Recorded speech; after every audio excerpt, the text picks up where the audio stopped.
If your company is actively engaged in marketing, you probably work with a large number of leads. A lead by our definition represents unqualified information received from, for example, your website, trade shows, or purchased mailing lists. While it's important to track your leads, it's also critical that your CRM system not become cluttered with hundreds or thousands of unqualified companies and contacts. Accordingly, Sage CRM maintains your leads separate from your customers and qualified prospects. Only when a lead has been qualified and is ready to be converted to a sales opportunity are they promoted to the main CRM database. In this tutorial, we're going to first take a look at the difference between leads and companies/people. Then we'll walk through the qualification of an example lead using Sage CRM's out-of-the-box workflow. So now let's jump right in and compare a company record in the main database with a lead. Right-clicking the Finder opens the flyout menu, and you can see that we have companies, people, opportunities, and leads listed here, among others. In Sage CRM, persons and opportunities exist within their respective companies, and again, leads are maintained separate from these entities. Let's take a look at a company record first. So we'll click on Company and enter Gatecom in the company name field, and next we'll hit Find. Gatecom has been returned in the grid below, and clicking on it opens the company record. Company records are multi-dimensional because they can have sales opportunities, customer service cases, multiple people, and multiple addresses associated with them. Now let's contrast this with a lead. So we'll go back to the Finder, right-click, and select Lead. Here we'll search for Vision Merchants, and we'll enter just Vision, then hit Find, and we'll open the lead by clicking the link. Note that a lead is more of a one-dimensional entity, allowing only a single contact person, a single address, and only a few tabs, notes, communications, tracking, and relationships. As you can see, a lead is much more basic than a company and its related entities.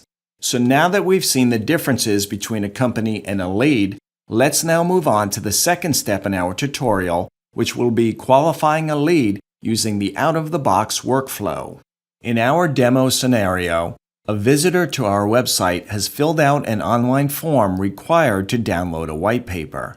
Because we're using Sage CRM's Web-to-Lead function, a new lead is automatically created when the visitor hits the Submit button on the web form. We've set up our system to automatically assign web leads to Fred Jones in our marketing department. So let's suppose that we're Fred and we're looking at his dashboard. He's configured it with a gadget that shows him new leads that are generated during the current week. The lead we see here is the one that was created automatically by our web visitor's form submittal. So now let's walk through a few steps in the workflow that might be typical of lead qualification. Fred's job is to assign leads to the appropriate sales rep. So to do this, we'll click on the drill down icon, and this opens the leads summary page. The workflow is driven by the Actions panel on the right side of the page. Notice that we have 4 choices: reassign, edit, rate, and create callback. Remember that we need to assign the lead to a sales rep, so we'll go ahead and click Reassign Lead. This is where you select the user that would pick up this lead, but rather than do the reassignment here, let's take a look at how this could be accomplished by Fred directly from his dashboard. So let's hit Cancel and then Continue. We can access the workflow for this lead by clicking the Actions icon. And notice that the choices are identical to what we just looked at on the lead summary page. So let's once again click Reassign, and here we'll enter Susan, and we'll skip the tracking note and hit Save. Now let's schedule the initial phone call to this lead by clicking Create Callback. Notice that the details have been auto-filled by the workflow, and we'll enter a subject, Call New Lead. Moving to scheduling, notice that the call is scheduled by default 2 days following the current date. Let's override this and schedule it for the following Monday, and we'll set the time to 9 a.m. The call is automatically scheduled for Susan since she is assigned to this lead. Now we'll hit Save. Here you can see that the lead stage has been progressed to Contact Scheduled. Now let's log out of Fred's session and log back in as Susan May, the sales rep that we just assigned the lead to. Here on Susan's dashboard, you can see the lead that we just reassigned to her, as well as the call that we scheduled. This allows her to quickly act on new leads. Note that the call also appears on Susan's calendar. So let's now assume Susan's role as a sales rep and walk through a few more steps in the qualification process. We'll start by clicking the phone call task, and here we can see the person's name, company, and phone number. Let's assume that we've completed the call and the contact said that they are intending to purchase a time and expense system but have not yet put together a budget or time frame. So let's document these facts in the details box, and we'll just overwrite the current text and enter intends to purchase time and expense system, but no budget or time frame yet.